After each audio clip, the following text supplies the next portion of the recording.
So I checked out a new museum exhibit last week. I think you're going to want to hear about this and see a little video. Stick around.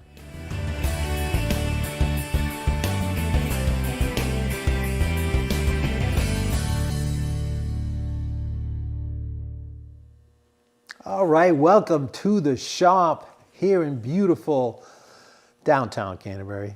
It's dark. It's cold. It feels like furniture making weather. But you know, every now and then you got to get out. You got to get out and get some inspiration.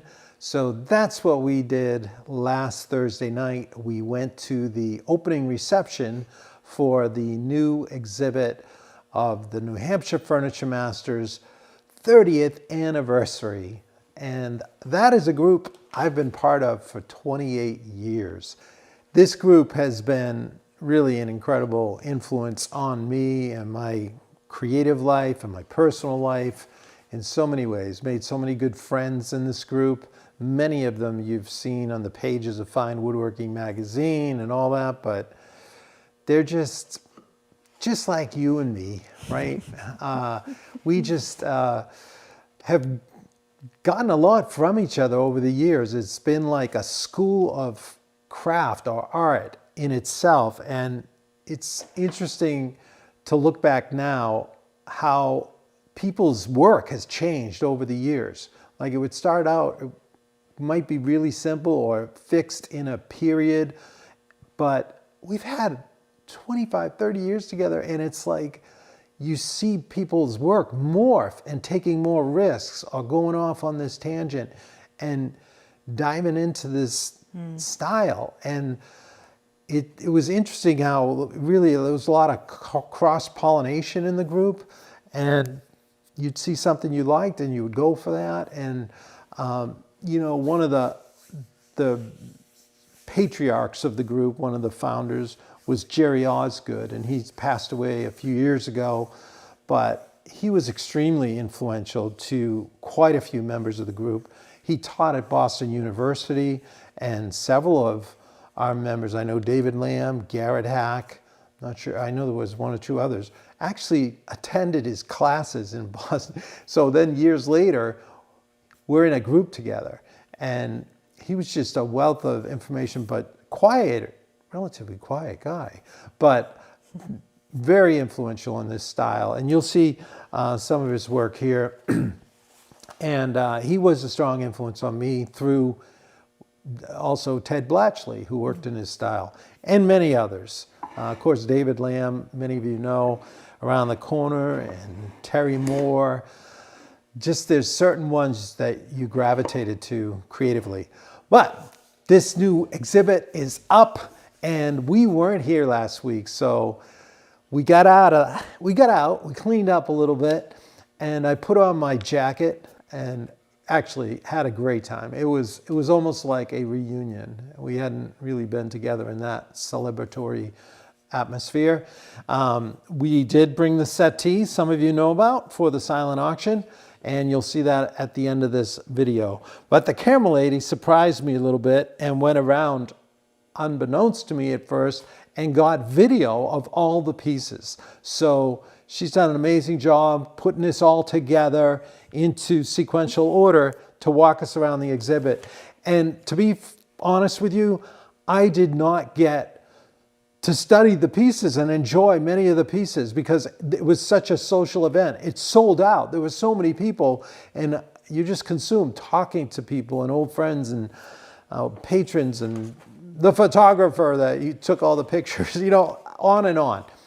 So I apologize in advance to the other makers if I miss something about your piece. I don't know, probably they don't even watch this, but I don't want to screw it up because, you know, they've obsessed over these pieces and they have a heart and connection to them in a way I understand, but I'm going to do my best. Yeah, and I want to add to that apology. It was kind of a last-minute thought to grab my gimbal, and ended up doing this vertically, not horizontally. In a smarter mind, I would have made a different choice, but I think you're going to get the aspects of the pieces well because a lot of them are tall, so the vertical position it kind of helps for that. But we're learning all the time. And Tom, question for you: how many furniture masters are there in the group? There's right now, I'd say there's about 20, 25. Thinking usually it's right around 25, give or take, and I think that's what we have right now. But be interesting to think how many have been there since the beginning. You know, I was thumbing through the books, going through down memory lane earlier, and it's just crazy to see how much people have changed and how many faces came and went and all that. So without any further ado, all right, so here we are walking into the exhibit, and you can see in front of you John Brooks's dogs. He's a real sculptural artist. He gets his material quite often from maple trees, saplings in his yard, and he joined them together to make those very kind of funky dogs. This many of you may recognize because this was in David Lamb's shop for the last Epic Adventure, and many of you Epic Weekend, I'm sorry. And he showed us that clever base, the way that leg can retract in there, and it can make like just a 10-inch deep base, so that table could fold down into a very tight spot. Look at that intricate joinery up under there, and that's a very cool mechanism. And on the top, we have that black ice treatment, where he uses crotch birch in that fractal pattern to create that illusion of frost or black ice. And this is the chair that many of you only saw the drawing of when we visited his shop last fall. And it's got that classic style, a federal kind of look, but with his signature turning and those carved transitions. This beautiful shaped crest rail here. Look at the subtleties of the curves and soft surfaces there. Upholstery is gorgeous too. Yeah, it's all mahogany, and that came from Jerry Osgood's stash, which got distributed over time. This is by a former inmate at the prison who was part of our prison program, Eric Grant. A nice cherry candle stands, shaker style. He really made some exquisite large work, but for some reason that's all he got in there. He is out and he's thriving, but not as a furniture maker. Now we've got, this is Tim Coleman's piece, and Tim, as some of you know, studied with James Krenoff, so his work is just beautiful. This is a marquetry piece that he called the Ring Cabinet, and it's got Claro walnut, and the base is wenge. Just beautiful. You should check out his Instagram page at Timothy Coleman Furniture. He's get more information. This one's by Brad Walcott, a music stand that you may recognize that it looks like actually a large musical note. But that sweeping curve was very technically challenging to join into that base, the round bottom of the note, with maple accents. This piece by Ted Blatchley, he's got that pillowing all over. Look at those drawer fronts and the drawer dividers in this gorgeous curly maple and wenge drawer pulls. Very cool piece. Someone said it was elegant and gracious and looked like a mature dancer. And that's actually in the permanent collection. Oh, sorry, those pulls are Bolivian rosewood. Sorry, Ted, if you're watching this. But this piece is by my good friend Terry Moore. It's a Macassar ebony desk with maple contrasting pulls and line banding around the drawers, and there's inlays on the top, and that's like his signature, like swept inward center drawer. A great chair to complement, and then the legs are very Ruhlman-esque with these fluted tapered like torpedo legs with the maple foot. Beautiful. You're gonna have to go see all this furniture, I'm telling you, because I'm not doing it justice. You gotta see it in person. This is by John Cameron. He's been strongly influenced by Chinese furniture, and this one has European walnut veneer on these doors with Pau Ferro surrounds, and that decorative carving is a beautiful engraving that he makes himself. These what is that, nickel and silver, those plates there, but beautiful cabinet. This is a desk, a standing desk, again by Ted Blatchley, and it's in Bolivian rosewood that he got from Jerry's stash, and it's kind of a tribute to Jerry, this piece. It's inspired by a piece that Jerry made called the Leighton desk. Well, he's calling it the Leighton desk, but from the Leighton table, that had these legs that came almost like a bunch in the back of 4, and then they come up through the back and nicely support the table and flare out. And just behind it, Ted suspects it was from the same stash of Bolivian rosewood that Jerry may have made this chair out of. This is a chair, a Danish modern style or influence chair made by Jerry Osgood very early in Bolivian rosewood. You can see just the subtlety of design. And he got more sculptural and more curved and pillowed in his later years. And this is a great piece by Greg Brown. He does this exquisite flowing carving, very reminiscent of the Art Nouveau period, with these vines, it appears, that are wrapping around. He's got a number of pieces. You'll have to check out his work if you enjoy this on FurnitureMasters.org.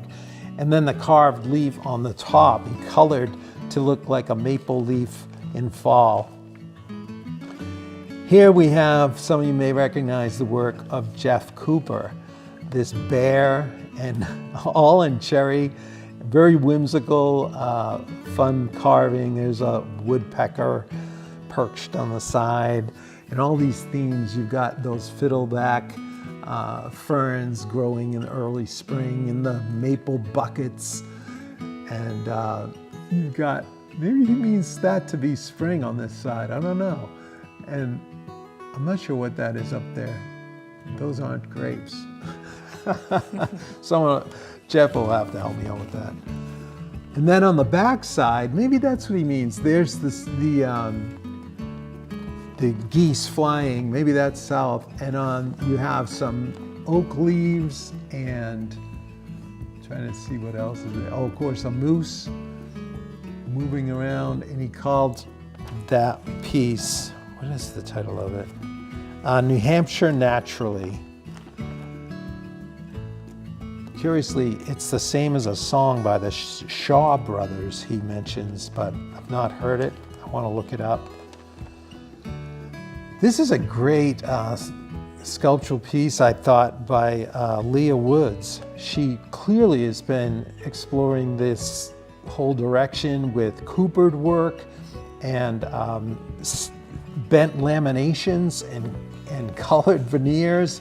If you saw what we did, saw her work in Portsmouth last winter, this is like an explosion of, isn't it, of development of that concept? And it is so cool to see it. It is wall art, like it's about 5 feet by 5 feet and about 13 inches deep. But it's just a pleasure to look at. And I wish I could pause this, but it has this, well, I can't tell you what her description is. Don't worry about it. You'll have to read it. Owen Harris, this is a table with mahogany legs and Corellian burl and dyed veneers on the top. He's amazing with these sculptural pieces that are actually all veneered, the under of that. So he shapes these sections, veneers them, and then glues them up. So you have that almost shell-like form. Very complex and technically challenging, but he does an amazing job at it. And speaking of technically challenging, Bill Thomas went over the top with this Kirkpatrick desk, he calls it. It's a reinterpretation of David Rogen's, I'm not sure I'm saying that right, Apollo desk. He's got mahogany, white oak, mahogany crotch veneer, East Indian rosewood, satinwood, holly, bubinga, wengi, paduk, maple burl, bloodwood, poplar, and Baltic birch. There are many mechanical features and hidden compartments, secret drawers, pop-up wells, a music box, and a sliding writing desk. It's unbelievable. He has been working on this for nearly 10 years. So I don't know how you do that, but we didn't see it with the top open. I missed catching him when he was there to open it, but they had a little video Yeah. playing next to it that shows him opening it. So I grabbed a little bit of footage of that so you can see. It's not the best image, but it's like It is whole world so of its own. detailed in there. I mean, it's like, it is a parquet floor on steroids on the desktop. All that veneer work. ridiculous. Oh, I mean, it's a lifetime's work. And this piece by John Brooks is an amazing sculpture called Portage. His wife Jamie was there, and she was sharing with me the story of how this came about, because she would see him working on these things. And he had these two people all carved with faces and all that, kind of abstract, but faces on there. And she said he wasn't sure what he was going to make it to be. And there she is explaining it. But she came home one day and those faces were epoxy filled in and smoothed over, and then he painted them so they had a ghostly appearance. And you can see what it became was this memory to 9/11. He was going to make an aluminum base for the feet, and then after 9/11, he felt it made more sense to join these characters together who were carrying this boat with an aluminum plane crashing into the people, which, if you look really close, are checked like bricks as if they're buildings. And it's a very kind of symbolic, kind of moving piece to think about. And this piece by Lynn Szymanski is called Kensington, and it's made of cherry, basswood, and it's actually like a still life composition. And she said it's to examine how urban spaces define and divide communities. It's really a thoughtful piece. And she mentioned how the Kensington Expressway cut through her father's old neighborhood in the 60s, and that's why it was named Kensington. This is a classic by Jerry Osgood. It was on the cover of our first catalog in 1996. And I wish you could see it open. You can in that catalog, and you can on our website, I believe. There's a picture at the end that shows it open here. Okay. But the legs of that classic tapered lamination in Wenge, and it's a Bubinga front, coopered, and just, I mean, the precision and detail is perfect on these pieces. And inside there's this gorgeous brass mechanism or arms that hold it. And it has that, it just blew me away the first time I saw it. Like, just thinking of the complexity of how do you design to make something like that off the straight line. Here's one by Richard Odell called A Study in Contrast. We actually saw this, or one, if it wasn't this one, it was one very like it, at the Portsmouth show last winter. And it's made of rosewood, a rosewood top, and the lighter color material is ash. So that you have this contrast in the ash, the contrast in the texture of the smooth rosewood, and the scalloped ash ends that are all kind of coopered as well. And you have an unseen contrast in price. The rosewood is 30 times the cost of the ash. And here we have a monumental piece by David Lamb. This is in the permanent collection of the Furniture Masters. And you can see all that fractal. Again, this was like the frost pattern, like similar to the black ice, except this is left natural. The crotch birch fractal patterns, and then this really beautiful carving at the top. You see all these maple leaves, and this was commissioned by the museum to have a David Lamb piece in 2018, and he was thinking of New Hampshire's extreme climate, the ruggedness and refinement of it, and just awesome. Look at those leaves, how beautifully, subtly carved they are. And these, even down to the hand-wrought iron pulls, those are by a friend of ours, a blacksmith named Gary Kalajian, who lives not too far away from us in New Hampshire. And here's a nice demi-lune that actually is open right here, so it creates a round table, but you can see that seam, it will close. This was also made by an inmate at the New Hampshire State Prison as part of our prison outreach program. This is Al Eason. He did an incredible job with mahogany. It's all mahogany veneers, solid mahogany legs with bellflowers, and we've got all kinds of beautiful inlay lines on the top and the legs as well. Just really gorgeous. And here's one, some of you may be surprised to see this because he's usually making tables and cabinets, but this is by Garrett Hack. It's really a challenge. It's got a very challenging kind of undulating rail in the back, that's walnut, and all these curved staves of butternut for the backrest. And the legs, I believe, are rosewood. So you have those dark legs and a lot of exquisite inlays.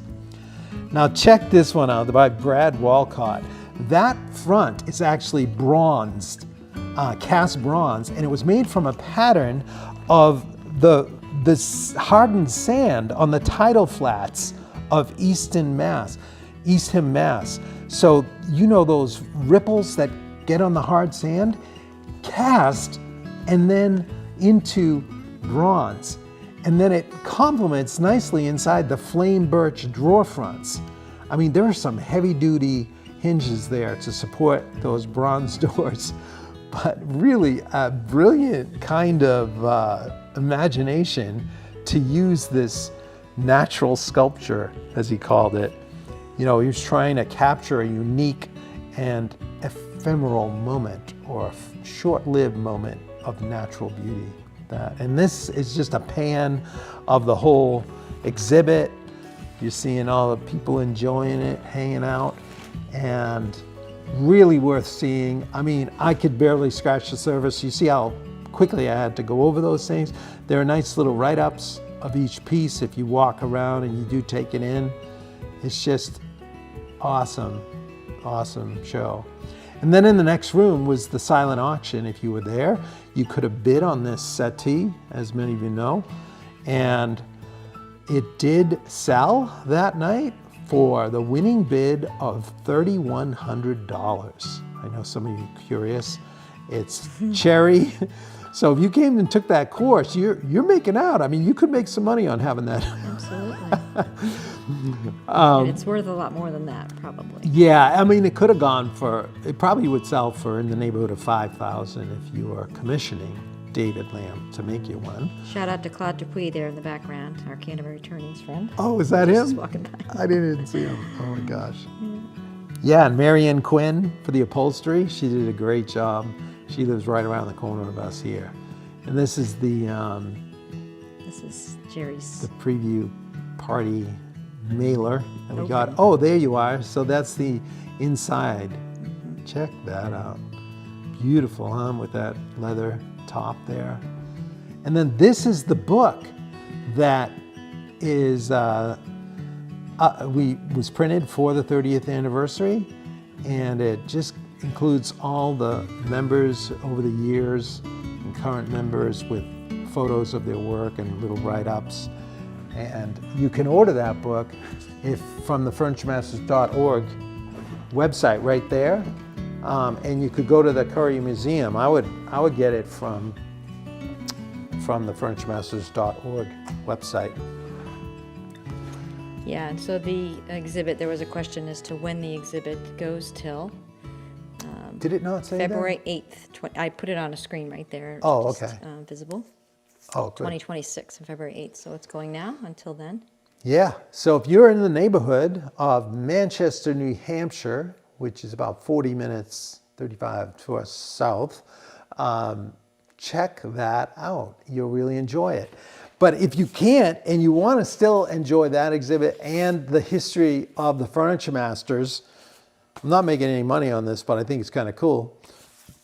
You might want this ultimate coffee table book of the Furniture Masters joined together. 30 years of the New Hampshire Furniture Masters. It's a great coffee table book. It's got, look at all these. This is that piece that Ted Blatchley made there, and you can get a little more right up on that. But you've got another part of Ted's work, and he writes a little bit of, about his background and personal statements there.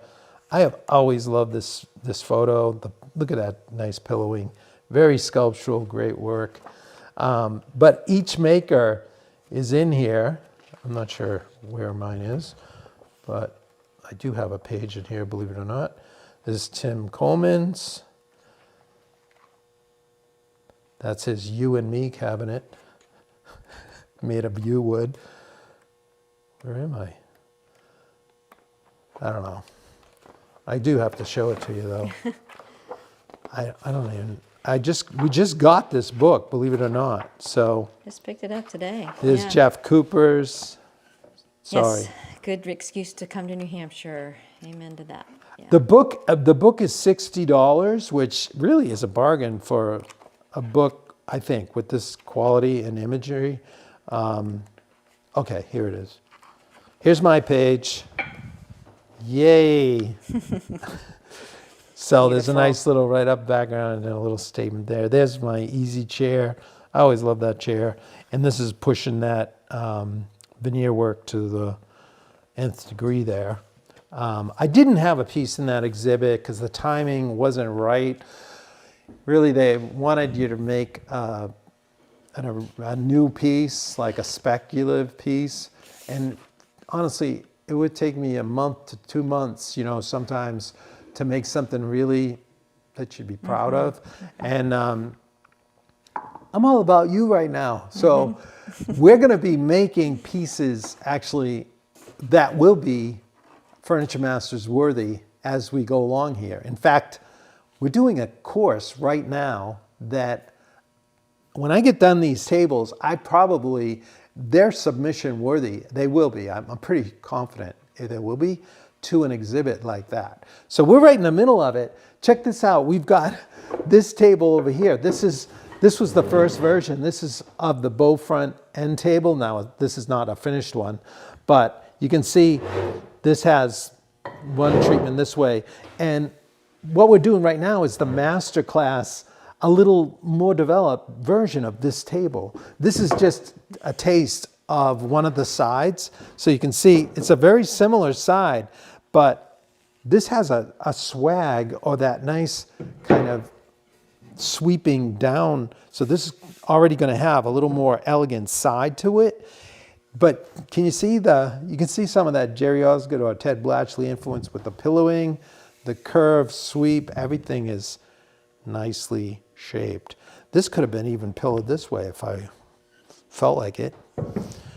But We've only filmed the first session, so if anybody's interested, there's still Yeah. time to get involved. You can always watch it anytime. exactly. And I didn't even mention the cover photo are my chairs, believe it or not. This was from that round chair project that some of you have seen. We got a photo, I think, of it. But I was really flattered to see that show up on the cover. Is it showing? It is. Oh, cool. Okay, so there's the photo of that. That's a mahogany table on the interior with these round chairs going around. And you can see the solid backs on those to the left. And then they wanted the chairs to make a continuous ring when they were all pushed in. So there you see this table, round table with 8 seats around it. 2 of them were double seats, and they were upholstered on the back, which you see to the right on that photo. But when we got that work photographed for the catalog that year, I brought in 2 of these side chairs there, and working with Bill Truslow, the great photographer that we have, he was playing around with it after we got the first shot, said, let's do an art shot. And so we reconfigured the chairs, and he got this dramatic light on it. And so you have one chair sweeping, looking at the backs of the chairs. And that image ended up being the symbol they wanted on the front of the book. That people would have a fun time seeing that this image that we use for our Shop Night Live sometimes, thumbnail, is the banquettes in there. Oh, really? Yeah. Oh, cool. That's cool. Yeah, so that's really a nice honor to have that. But So, Tom, I've got some questions. oh, okay. Are you guys called masters because it's a reflection of the European masters, or is that just a members of the guild kind of word? How would you describe the term masters being applied to you guys? Yeah, it's well, in all honesty, you think about it, it's self-appointed, right? I mean, the whole group was formed. Hey, what should we call ourselves? Let's be the furniture masters. No one actually wants to call themselves a master, because you know how it is. We're always learning something new. And then you go in and you bring your work to each exhibition every summer. You know, we have a catalog. So we've had like 25 or more of these types of shows, you know, I've been involved with over the, and you know, you'd bring your stuff and you go, oh my gosh, I got to step up my game. You'd see what someone else was doing. You couldn't believe it, you know. So you never are a total master of anything, but I guess it was from the, you know, just thinking of it as an artist, you know, and master at anything, but someone who's got a lot of competence in the field with a lot of different technical aspects of it. And so the initial requirements was like that you had to have been in the working as your employment for 10 years. That was your job, making, you know, one-of-a-kind pieces. And you had to show your body of work, your portfolio, submit it. It was reviewed by a jury, and you got the thumbs up or the thumbs down. So that's how it was. It was hard to get in. I mean, it's gotten a little bit less stringent with some people. You know, a few years out of North Bennett Street School, we've had some who are very talented, and there's sometimes it's still like there's a trial basis for maybe a year or two to be an invited artist, and then before you're a full member or master. So yeah, it's kind of funny. So do you feel that fine woodworking is a dying art, or are there even better days ahead? Oh man, who could say? I mean, well, we're trying to bleed into that with the neighborhood yeah, projects, is to bring people along. I don't feel it's a dying art. I mean, it's a hard, as far as making a living at it, it is a hard road, you know, because it's anyone who tries to make a living at a creative art, whether it's writing or being a musician, you know, think of them all, or painting, or sculptor, or furniture maker. There's it goes on and on. Potter. It's a trick because you have to be both artist and you have to have the business gene too in order to, or get connected with people who do. And part of the reason the Furniture Masters was formed was to create an association where we could collectively present our work and have these strong exhibitions every summer where we would only have to make 1 or 2 pieces, and we would get exposure to great clientele by putting on these shows. And it worked really well. We'd have an auction, and I met many, if not all, of my best clients through that. Maybe not all of them. I met some other interior designers, but it's a challenge, you know, to have all that skill set. I don't know that it's as viable, but I know the art and the desire to make beautiful things in wood is never going to die. I mean, we are human beings who are attracted to beauty, right?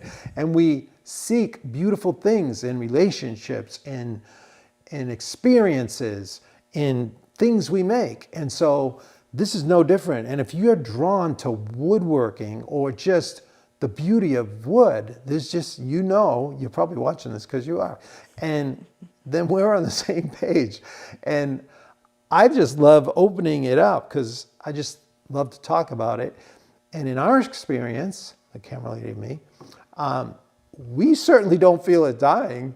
And I cannot believe all the walks of life of people who come and take classes in the shop and who are in the neighborhood just enjoy, expressing themselves that way and learning the techniques so they can make beautiful pieces for their family as well. Yeah. So that's a long answer, but Great. no, I don't think it's dying at all. Maybe in this world of AI, I have this feeling that more and more we're going to be asking the question, is that real? Is that real? And you're going to know this stuff is real. It's going to elevate. It used to be, is that machine made or handmade? Now it's going to be, is that real? Is that handmade real? Yeah, Yes, it is. it's awesome. From Grandpa, look how he screwed that up right there. Sorry. That's good stuff. Sorry. Thank you. Any other questions? No more questions that I can see. All right, everyone. Well, thanks for hanging out with us for a little bit. Hope you enjoyed that, and I hope you'll check out that exhibit. And as always, if you enjoy this content and you want to go a little deeper with this, like, share, and subscribe. But also check out our website at epicwoodworking.com. We've got a lot of courses over there, and of course, the neighborhood that is a great experience. It's an extension of the Furniture Masters in all reality, because I'm passing on what I've taken from the Furniture Masters and Pug Moore, who I apprenticed with, and many of you know how much I love him. I'm trying to pass and share that with you as well. So come in, move into the neighborhood, and we'll have some fun. You'd be able to watch this course right away. We have the next session is on Saturday. Yeah. We record live. So All the links that you need are below in the description, so you can check all that stuff out, as well as some videos that we've already shot with the Furniture Masters. I put a couple links to that. Awesome. And David Lamb, too. So. awesome. Well, thanks again for joining us on behalf of the camera lady and myself. We look forward to seeing you next time, right back here on Shop Night Live. Good night, everybody. Thanks, everybody. Hope you're inspired. Keep it up out there. See you next week.